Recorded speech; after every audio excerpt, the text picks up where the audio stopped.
Good evening सभी 12th के मेरे प्यारे दोस्तों को।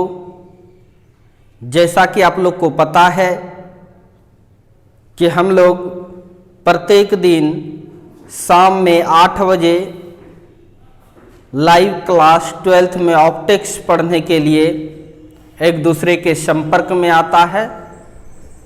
जिस चैनल पर संपर्क में आते हैं उस चैनल का नाम है, यूट्यूब चैनल का नाम है संतोष बिहारी फिजिक्स। संतोष बिहारी फिजिक्स। जो बच्चे फर्स्ट टाइम देख रहे हैं वो इस चैनल को सब्सक्राइब कर लें, बेल आइकन घंटा भी दबा लें ताकि कोई भी वीडियो लाइव होगा तो आपको नोटिफिकेशन पहुंच जाएगा। तो चलिए, हम लोग पिछले क्लास में स्नेल्स लॉ के बारे में भी पढ़ लिया था, साथ ही साथ रिफ्रैक्टिव इंडेक्स यानी अपवर्तनांक के बारे में भी पढ़ लिया था। अब इस पर आधारित कुछ न्यूमेरिकल्स देंगे, उस न्यूमेरिकल्स को आपको बनाना है। देखिए, थोड़ा सा रिकैप कर देता हूं। स्नेल्स लॉ, हिंदी में इसको कहते हैं स्नेल का नियम। ध्यान देना मित्रों,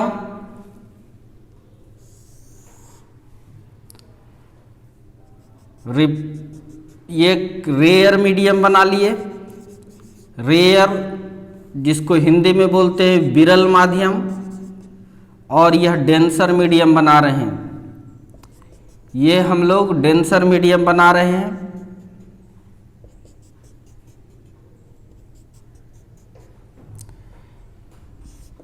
ये डेंसर मीडियम है, हिंदी में इसको कहते हैं सघन माध्यम।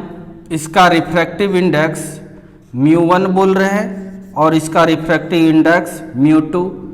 तो इस केस में रेयर मीडियम का अपवर्तनांक कम होता है और डेंसर का अधिक होता है। तो इसका मतलब है कि यहाँ पर μ1 छोटा है, μ2 बड़ा है। अब आइए, कोई भी किरण आया, अब ये किधर जाएगा? ये जो नॉर्मल से एंगल बनाता है वो आई है, ये इसका ओरिजिनल पाथ है। जब यह रेयर से डेंसर में आएगा यानी विरल माध्यम से सघन माध्यम में, मतलब पक्की सड़क से बालू वाला जमीन में, समझो यह रे को जूम कर रहे हैं और यहाँ से गाड़ी चला रहे हैं। चलाते गए तो यह चक्का बालू वाला जैसे आएगा जाम करेगा, इसका स्पीड बढ़ेगा, जिसके कारण से यह रे नॉर्मल की ओर मुड़ के चली जाती है। ये जो एंगल है इसको आर कहते हैं।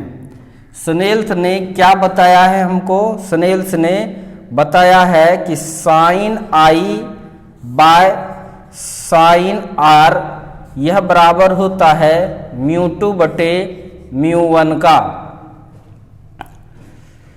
इस चीज को हम लोग ऐसा भी लिख सकते हैं μ2 1। इस चीज को ऐसा भी लिख सकते हैं यही चीज को ऐसा भी लिख सकते हैं, बताया गया पिछले क्लास में μ2 1, या इसी चीज को हम लोग μ2 1 यानी इस चीज को μ2 बाय μ1 को μ2 1 या μ2 1 या μ2 1 इस तरह से भी लिख सकते हैं। कोई तकलीफ नहीं होनी चाहिए मेरे दोस्त। आगे अगर बढ़ाएंगे इसको तो आप लिख सकते हैं μ1 साइन आई बराबर μ2 साइन आर। आप स्नेल्स का नियम यह भी याद रख सकते हैं, चाहे यह भी याद रख सकते हैं। μ1 साइन आई बराबर μ2 साइन आर। इसी चीज से इधर भी जा सकते हैं और इससे इधर भी आ सकते हैं। ये वाला ही हम याद रखते हैं, ये वाला आसान है, कोई भी न्यूमेरिकल फटाफट बनेगा। या स्नेल्स लॉ जब भी सिचुएशंस बनेगा यूज करने का तो आप तुरंत यूज कर लोगे। इसीलिए इसी को दिमाग में सेट करो और याद रखना भी आसान है।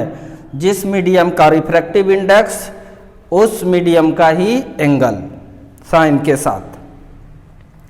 जिस मीडियम का रिफ्रैक्टिव इंडेक्स उसी मीडियम का एंगल साइन के साथ, यानी म्यू1 साइन आई बराबर होगा म्यू2 साइन आर का। यही है स्नेल्स का नियम, इसमें किसी को कोई तकलीफ नहीं है। इस चीज को क्या पढ़ते हैं हम लोग, म्यू2 बाई म्यू1 को,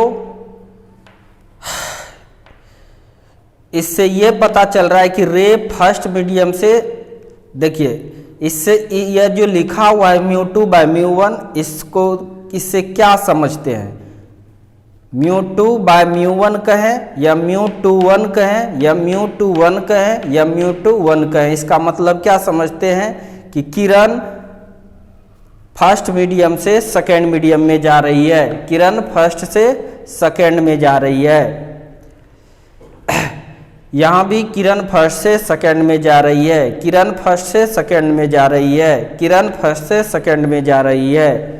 यह समझते हैं, ये चीज समझते हैं कि किरण फर्स्ट मीडियम से सेकेंड मीडियम में जा रही है, किरण फर्स्ट मीडियम से सेकेंड मीडियम में जा रही है, किरण फर्स्ट मीडियम से सेकेंड मीडियम में जा रही है, किरण फर्स्ट मीडियम से सेकेंड मीडियम में जा रही है। यह तो समझे हम लोग। पढ़ेंगे क्या, पढ़ेंगे refractive index of second medium with respect to first medium. यहाँ पर भी refractive index of second medium with respect to first medium, refractive index of second medium with respect to first medium, refractive index of second medium with respect to first medium. Hindi वाले question नहीं करना इसीलिए। प्रथम माध्यम के सापेक्ष दूसरे माध्यम का अपवर्तनांक, प्रथम माध्यम के सापेक्ष दूसरे माध्यम का अपवर्तनांक, प्रथम माध्यम के सापेक्ष दूसरे माध्यम का अपवर्तनांक, प्रथम माध्यम के सापेक्ष दूसरे माध्यम का अपवर्तनांक। कोई कंफ्यूजन नहीं है। तो समझेंगे किरण आ रही है पहला माध्यम से दूसरे माध्यम में, पढ़ेंगे प्रथम माध्यम के सापेक्ष दूसरे माध्यम का अपवर्तनांक और लिखेंगे कैसे, म्यू2 बाय म्यू1 या म्यू21 या म्यू21 या म्यू21, अलग अलग बुक में अलग अलग तरह से लिखा हुआ मिल जाएगा। इस चीज को ही पकड़ना सबसे बड़ी बात है। जो समझाए हैं उसको एकदम समझ लो, कहीं कोई दिक्कत नहीं होगा। यानी स्नेल्स लॉ हम लोग पढ़ लिए। जब भी दो म्यू में दो मीडियम अगर है, दो मीडियम है तो यह रिलेटिव रिफ्रैक्टिव इंडेक्स होता है, सापेक्षिक अपवर्तनांक होता है। अकेला कहीं म्यू रहेगा तब वह एब्सोल्यूट रिफ्रैक्टिव इंडेक्स होता है, यानी निरपेक्ष अपवर्तनांक होता है। अकेला कहीं म्यू रहेगा तो एब्सोल्यूट रिफ्रैक्टिव इंडेक्स, हिंदी में बोले तो निरपेक्ष अपवर्तनांक होता है।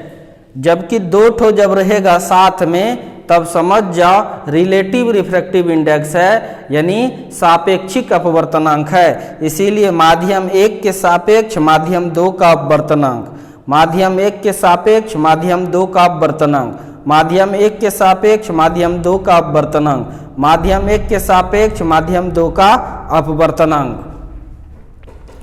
तो ये था आपका स्नेल्स का नियम। इस पर बेस्ड बिहार बोर्ड कई क्वेश्चंस पूछे जाते हैं, मैं क्वेश्चन सब बता रहा हूं।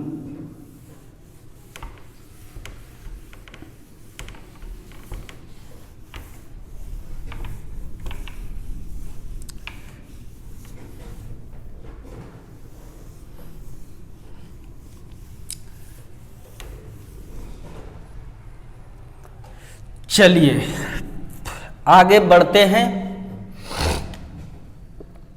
क्वेश्चन दे रहे हैं आप लोग को,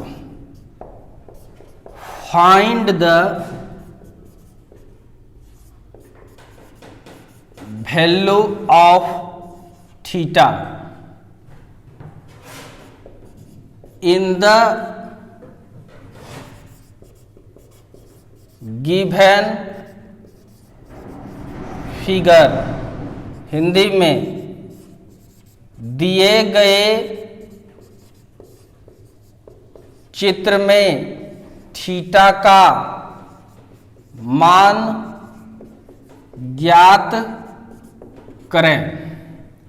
तो चित्र आपको देते हैं, थीटा का मान निकाल के दिखाइएगा।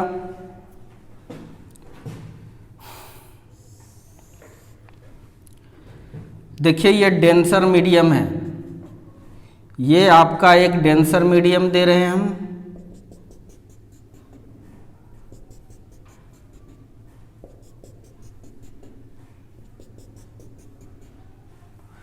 और ये रेयर मीडियम है, रेयर हिंदी में बोले तो विरल। और इसका रिफ्रैक्टिव इंडेक्स μ1 दिए, जो कि μ1 आपको दे दिए 1। और ये है डेंसर, हिंदी में इसको संघन। और इसका जो रिफ्रैक्टिव इंडेक्स है μ2 दिया, μ2 जिसका मान है √3। अब देखिए कोई भी किरण आया, अब यह किरण किधर जाएगा, उसके लिए पहले नॉर्मल चाहिए। उसके लिए पहले क्या चाहिए, नॉर्मल चाहिए। तो यहाँ पर एक दोस्त नॉर्मल बना लिए। और ये जो एंगल है आपतन कोण आई का मान ये दे दिए, मान के चलो 60 डिग्री। कोई दिक्कत? अगर यह रेयर और डेंसर नहीं रहता, एक जैसा मीडियम रहता, तो रे सीधे चला जाता, रे सीधे चला जाता। ये ओरिजिनल पाथ होता रे का। लेकिन रेयर से जा रहा है डेंसर में, नॉर्मल की ओर झुक जाएगा। क्यों झुकता है? इसको पक्की सड़क रेयर मीडियम को समझना है, डेंसर मीडियम को बालू वाला सड़क समझना है। और इस पर गाड़ी चला दो, यह रे है, इसको फैला दिए, जूम कर दिए और चलेंगे तो यह चक्का जाम करेगा। ये चक्का का स्पीड बढ़ा ही रहेगा, जिसके कारण से ये मुड़ जाता है। यह रे मुड़ गया, मुड़ गया। ये एंगल कितना होगा, मान के चलो ये थीटा, यही निकालना है। ये आपतित किरण हो गया, इंसिडेंट रे, और ये रिफ्रैक्टेड रे हो गया, अपवर्तित किरण। और ये ओरिजिनल पाथ है लाइट का, वास्तविक रास्ता। आपको यहाँ थीटा निकालना है। आपको μ1 का मान दे दिया है 1, μ2 का मान दे दिया है √3। थीटा कितना होगा? एंगल ऑफ इंसिडेंस भी दे दिया है 60 डिग्री। रिफ्रैक्टेड एंगल जो है अपवर्तित कोण या अपवर्तन कोण, वो कितना होगा थीटा, यह निकालना है। तो देखिए कुछ नहीं करना है, जहाँ कहीं भी रिफ्रैक्शंस होता है तो रिफ्रैक्शंस का जो नियम है वह नियम को यूज कर लेना है। रिफ्रैक्शंस का नियम किसने दिया है? स्नेल नामक साइंटिस्ट ने। किसने दिया है? स्नेल नामक साइंटिस्ट ने। स्नेल नामक साइंटिस्ट क्या कहा है, यह देखिए हम लोग यूज करेंगे, बाय स्नेल्स लॉ, यानी हिंदी में स्नेल के नियम से। स्नेल के नियम से। स्नेल ने क्या नियम दिया है दोस्त, बताइए। आपको क्या बताए थे? आप ऐसे करके याद रखिए, या चलो एक बार देते हैं। Sine I by sine R बराबर μ2 बटे μ1, यही है स्नेल का नियम। इसी चीज को हम लोग लिख सकते हैं μ1 साइन आई, μ1 साइन आई बराबर μ2 साइन आर। कोना कोनी गुना कर दिए, कोना कोनी गुना किए, कोना कोनी गुना किए, साइन आर। यह वाला भी स्नेल्स का लॉ है, ये भी स्नेल्स का लॉ है, या डायरेक्ट यह भी लिखिएगा तो ये भी स्नेल्स का नियम है। 10th क्लास में ज़्यादा आप यही यूज करते थे, लेकिन हम कहते हैं ज़्यादा यह यूज कीजिए। यह यूज करना बड़ा आसान है। जिस मीडियम का अपवर्तनांक उसी का एंगल, जिस मीडियम का अपवर्तनांक उसी का एंगल। आइए इस मीडियम का अपवर्तनांक लेंगे 1 है और इसी मीडियम का एंगल लेंगे तो साइन 60 डिग्री बराबर इस मीडियम का अपवर्तनांक लेंगे √3 और इसी का एंगल लेंगे तो साइन थीटा। आगे बढ़ा रहे हैं 1/sin60 का मान √3/2 =√3 साइन थीटा। √3 कैंसिल अर्थात 1/2 साइन थीटा। मेरे दोस्त इसको इधर लेके चले आइए साइन थीटा और इसको इधर लेके चले आइए 1/2। अब बताइए 1/2 कब होता है? आंसर है साइन 30 डिग्री का मान होता है। काहे कि आपको पता है कि साइन 30 जो है यह बराबर है किसका? 1/2 का, यानी 1/2 बोलिए या साइन 30 डिग्री बोल दीजिए, इसका मतलब सेम होता है। जरूरत पड़ने पर साइन 30 का मान 1/2 भी यूज कर सकते हैं या 1/2 के बदले साइन 30 भी लिख सकते हैं, इसलिए मैंने साइन 30 लिखा। साइन एलिमिनेट हो जाएगा अर्थात थीटा आपके पास हो जाएगा 30 डिग्री। थीटा आपके पास कितना हो जाएगा? 30 डिग्री। तो आप इसे नोट करें जल्दी से।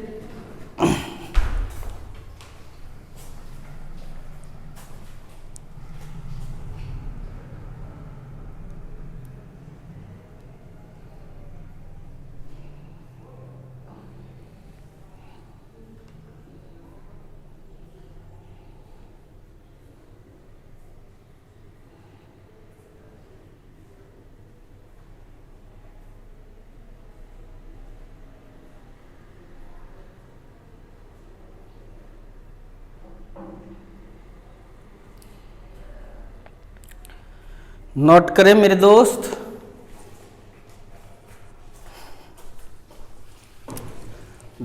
इसी तरह से एकदम बने रहिए आप लोग और पढ़ाई को बोझ नहीं लेना है, एकदम खेल खेल के पढ़ना है, कोई तकलीफ नहीं होगा।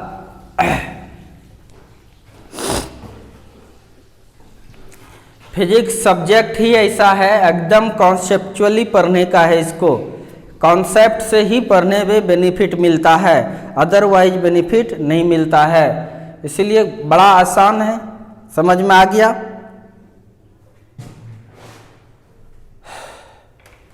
अब मैं दूसरा क्वेश्चन देता हूं इस पर, तब HW दे देंगे, बना के दिखाइएगा। आइए दूसरा क्वेश्चन।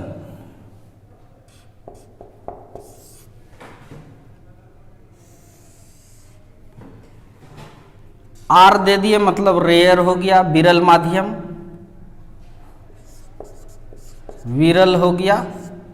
D दे दिए मतलब डेंसर हो गया, मतलब सघन माध्यम हो गया। इसका अपवर्तनांक जो है μ1 = 1 और इसका अपवर्तनांक μ2 = √3। सेम क्वेश्चन ही दे रहा हूं। ये डेंसर मीडियम है, ये डेंसर मीडियम है।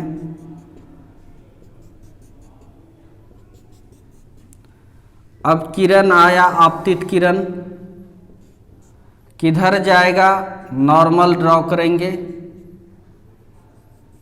इसको जाना चाहिए था सीधे, लेकिन ये सीधे नहीं जाएगा, नॉर्मल की ओर झुकते हुए चला जाएगा। ये एंगल निकालना है आपको, थीटा क्या होगा? ये दे दिए आपको 30 डिग्री। सेम क्वेश्चन है, ये दे दिए आपको 30 डिग्री। आपको थीटा निकालना है।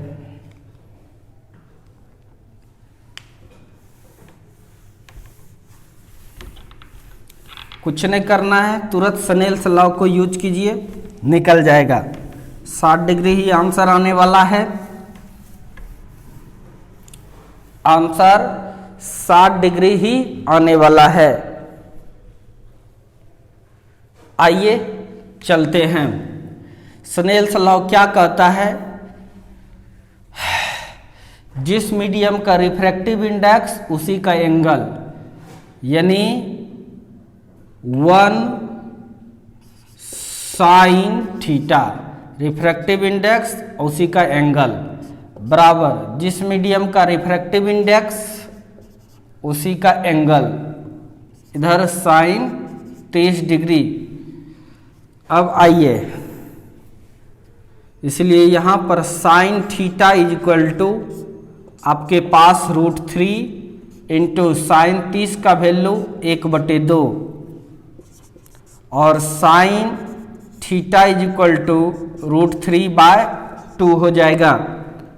तो यहाँ पर साइन थीटा, अब √3/2 आपको बताए हैं, ये सब आनी चाहिए बेसिक बात। साइन 60 डिग्री का मान होता है √3/2, तो इसका मतलब है √3/2 जी आप क्या हैं? आप साइन 60 डिग्री है, इसीलिए साइन और साइन एलिमिनेट हो जाता है, theta is equal to 60 degree. तो बड़ी आसानी से आप निकाल सकते हैं। एंगल वगैरह अगर पूछा तो ये सब बिहार बोर्ड पूछ देता है। जहां कहीं भी रिफ्रैक्शन होता है तुरंत वहां स्नेल्स लॉ लगाइए। स्नेल्स लॉ याद रखना बड़ा आसान है। जिस माध्यम का रिफ्रैक्टिव इंडेक्स उसी का एंगल, जिस माध्यम का रिफ्रैक्टिव इंडेक्स उसी का एंगल। तो स्नेल्स लॉ बहुत भारी नहीं है, आराम से माध्यम लीजिए, एंगल लीजिए, माध्यम लीजिए का अपवर्तनांक लीजिए, एंगल लीजिए, माध्यम का अपवर्तनांक लीजिए, एंगल लीजिए, लगाते चले जाइए। यही है स्नेल्स का नियम।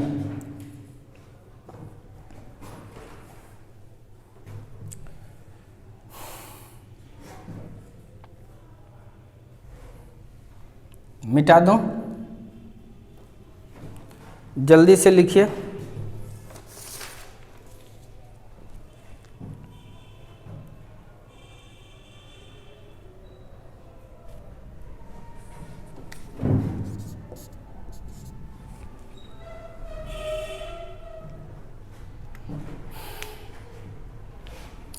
मिटा दूं इसको?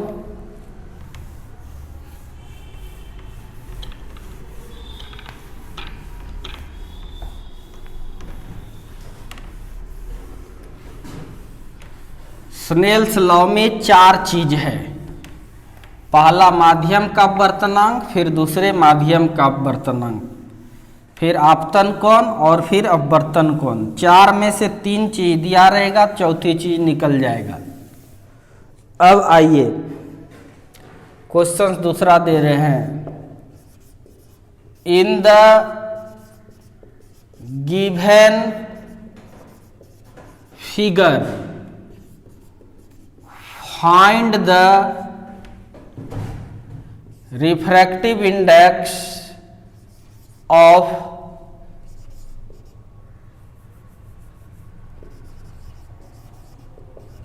मीडियम।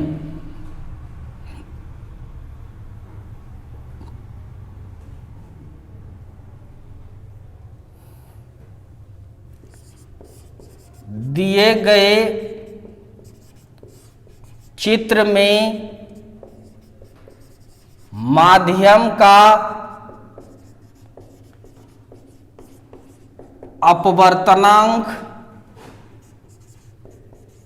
ज्ञात करें। ये भी पूछ सकता है क्वेश्चन, पूछता ही है। देखिए पहला चित्र दे रहे हैं।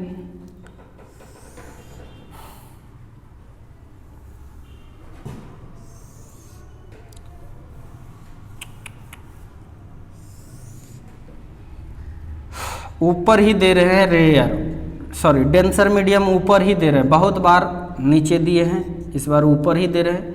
ये डेंसर मीडियम है और आपको कह रहा है कि कोई किरण यहां से आया। ये डेंसर है, डेंसर मतलब संघन है, और ये रेयर है, रेयर का मतलब विरल है। इसका अपवर्तनांक μ1 और इसका अपवर्तनांक μ2 है। इस बार आइए नॉर्मल खींचना होगा, ये नॉर्मल दिए, ये एंगल है I, मान के चलिए ये है आपका 37 डिग्री, ये आपका है 37 डिग्री। रे जाना चाहिए एकदम सीधे, रे को जाना चाहिए सीधे। इस बार बताइए क्या ये सीधे जाएगा? नहीं जाएगा। जब टेंसर से रेयर में जाता है तो नॉर्मल से दूर भागता है, जिधर जाना चाहिए उधर ना जाके और दूर भाग जाएगा। क्यों? गाड़ी चला के देखिए, सपोज डेट ये डेंसर है अर्थात बालू वाला जमीन है, ये पक्की सड़क है। अगर पूरे बालू वाला जमीन रहता तो एकदम चला जाता सीधे गाड़ी। ये रे को गाड़ी समझ रहे हैं, डेंसर को बालू वाला, रेयर को पक्की सड़क, जैसा कि हम लोग पहले से समझते आ रहे हैं दोस्त। आइए यहां से गाड़ी चलाइए, जैसे ही पक्की सड़क मिलेगा इसका ये स्पीड बढ़ेगा, उसका स्पीड कम ही रहेगा, कुछ देर तक कम ही रहेगा तो मुड़ जाएगा, यानी ये तब इधर चला जाएगा। और ये एंगल 53 डिग्री है। कितना है? 53 डिग्री है। सपोज डैट इसका रिफ्रैक्टिव इंडेक्स 2 है, तो इसका रिफ्रैक्टिव इंडेक्स क्या होगा? यानी μ2 निकालना है आपको। निकाल के दिखाइए। 4 चीज है स्नेल्स लॉ में, देखिए 1 चीज, 2 चीज, 3 चीज दे दिया है, चौथा चीज निकल जाएगा। निकाल के दिखाइए थोड़ा।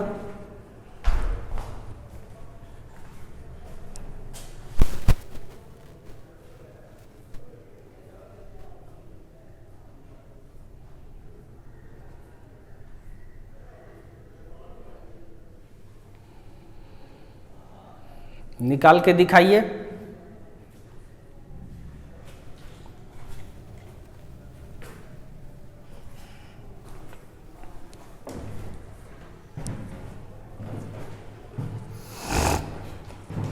देखिए कुछ नहीं करना है, जब कभी भी रिफ्रैक्शन यानी रे मुड़ने वाली बात हो रहा है अर्थात रिफ्रैक्शन हो रहा है, रिफ्रैक्शन जब भी हो आंख बंद कर लीजिए, स्नेल्स का नियम लगा दीजिए, सवाल आपसे बन जाएगा। तो यहां पर लिख दीजिए बाय स्नेल्स लॉ, स्नेल के नियम से, स्नेल के नियम से। तो स्नेल का नियम आपको बताए हैं, जिस माध्यम का अपवर्तनांक उसी का एंगल, अपवर्तनांक है 2, साइन के साथ एंगल लीजिए 37 डिग्री, बराबर अपवर्तनांक पता नहीं है, मान के चलो ये म्यू ले लेते हैं, ठीक है। जो भी μ2 रहेगा तो μ2 ही रहने दो। μ2 पता नहीं है, साइन कितना डिग्री? 53 डिग्री। बस इसको सॉल्व कर लेना है। आगे बढ़ाइए। हमको पता है कि आपको साइन 37 का मान पता नहीं है। 11th क्लास को याद कीजिएगा, जो पढ़े 11th, मैजिकल ट्रायंगल आप लोग को बताए थे, या तो याद रखो, जैसे 30 का याद रखते उसी तरह याद रखना। आओ, साइन 37 का मान होता है 3/5, साइन 53 का मान होता है 4/5। ये चीज याद रखना है।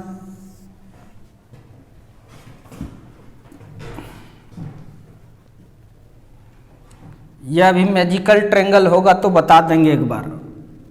साइन 37 का मान जो है वो आपका हो जाएगा 3/5, μ2 तो μ2, साइन 53 का मान हो जाएगा 4/5, दोनों साइड 5 है कैंसिल, तो इस तरह से 3 दूना 6 बराबर 4μ2।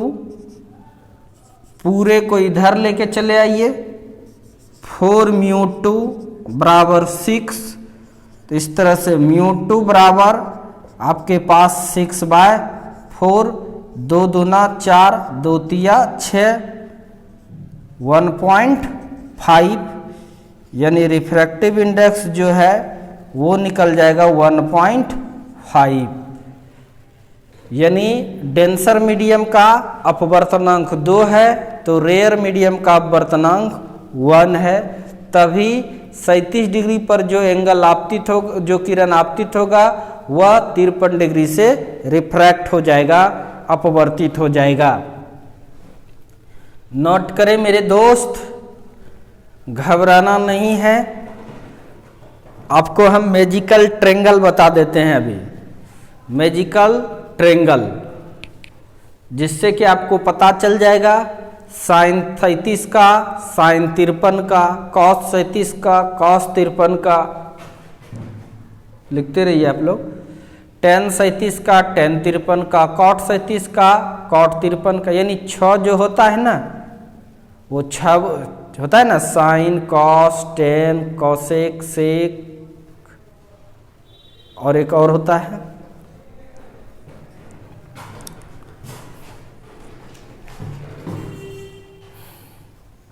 मिटा देता हूं, सब अपने से बनाने का है।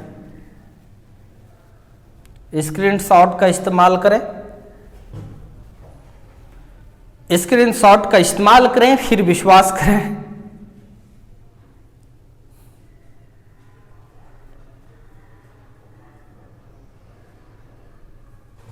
तो इसको मिटाता हूं।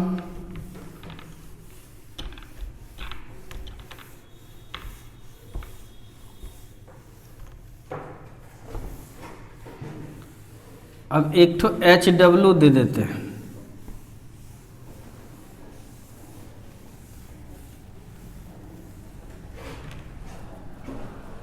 HW दे देते हैं। उसके बाद मैजिकल ट्रेंगल बता देंगे। HW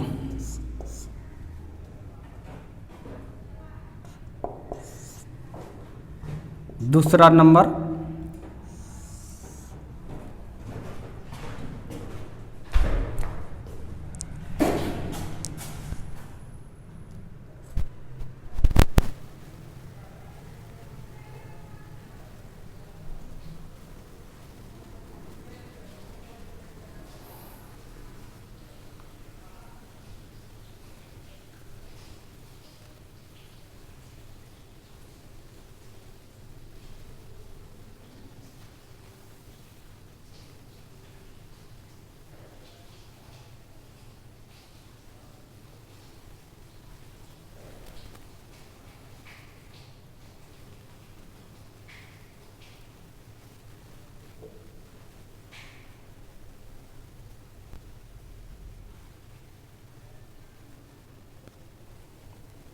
दिखाई दे रहा है?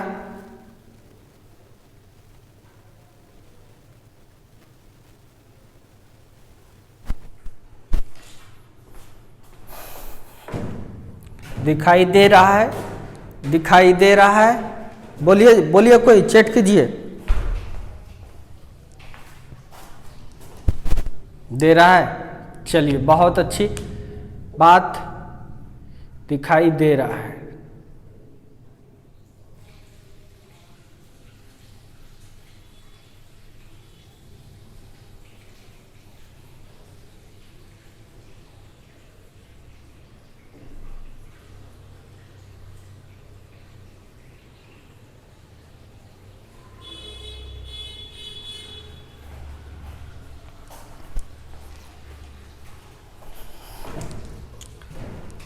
HW दे रहा हूं।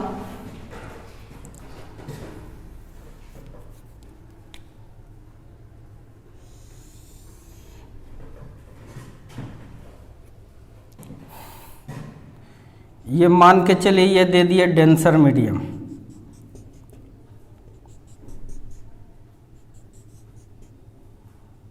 इसका रिफ्रैक्टिव इंडेक्स μ2 जो है, ये म्यू है, ये निकालना है। इसका refractive index μ1 is equal to, आपको दे दिए 2। अरे इस तरह से आया है,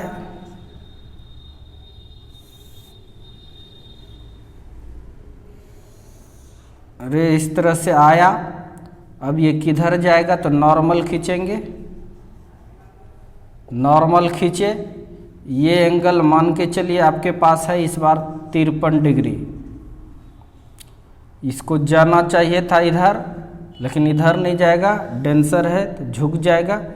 और ये एंगल आपको दे दिए हैं 37 डिग्री। आपको ये μ2 का मान क्या होगा यह निकालना है, HW।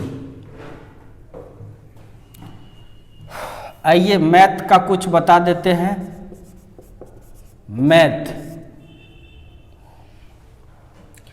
मैजिकल ट्रेंगल के बारे में बताएंगे।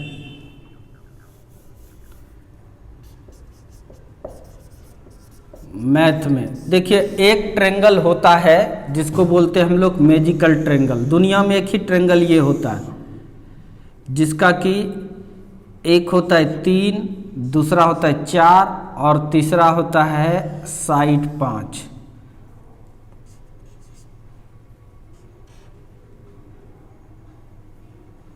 ये एंगल 90 डिग्री है, तो ये एंगल आपका हो जाता है 37, याद रखना पड़ेगा। तो दूसरा एंगल होगा आपका 53। साइन 37 की बात करें तो क्या होता है P/H 3/5।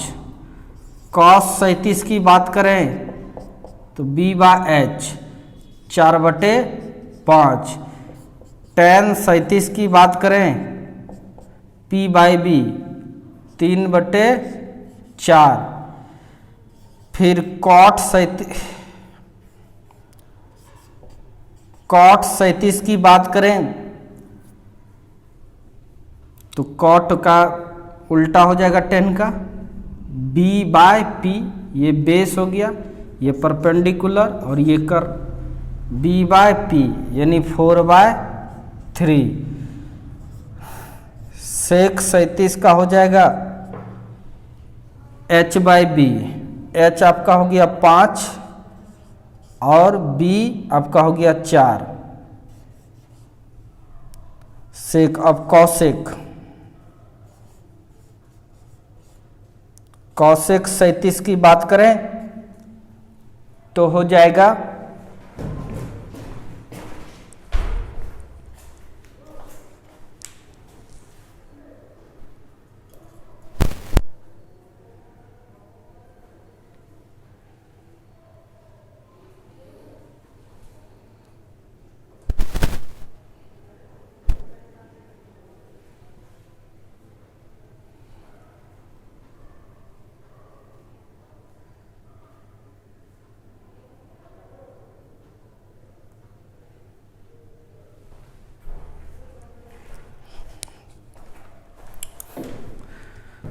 cosec 37 का हो जाएगा साइन का उल्टा यानी 5/3।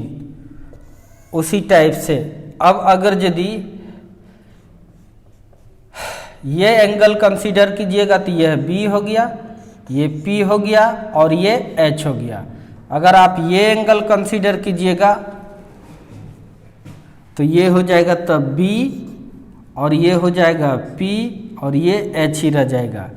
तो साइन 53 का मान पूछेगा, साइन 53 तो P/H यानी 4/5 हो जाता है। कॉस 53 का मान पूछेगा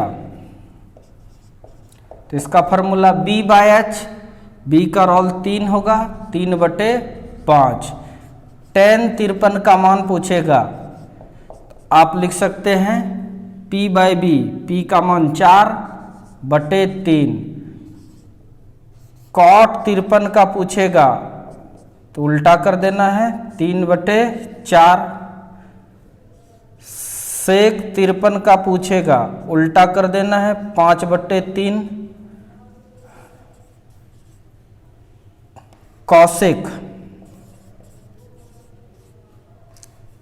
cosec नहीं, हाँ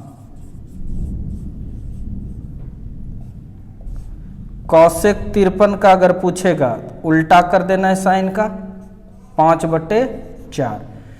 तो यह मैजिकल ट्रायंगल अगर यदि आपको दिमाग में सेट हो गया 3, 4, 5, तो एक 37 डिग्री होगा और तो दूसरा 53 होगा। इससे क्या होगा, साइन 37, टेन 37, यानी ये सब का मान आपको याद रह सकता है। अगर याद ऐसे नहीं है तो साइन वाला कम से कम याद रख लीजिए। साइन 37 का मान होता है 3/5 और साइन 53 का मान होता है 4/5। इस चीज को आप केवल दिमाग में रखें।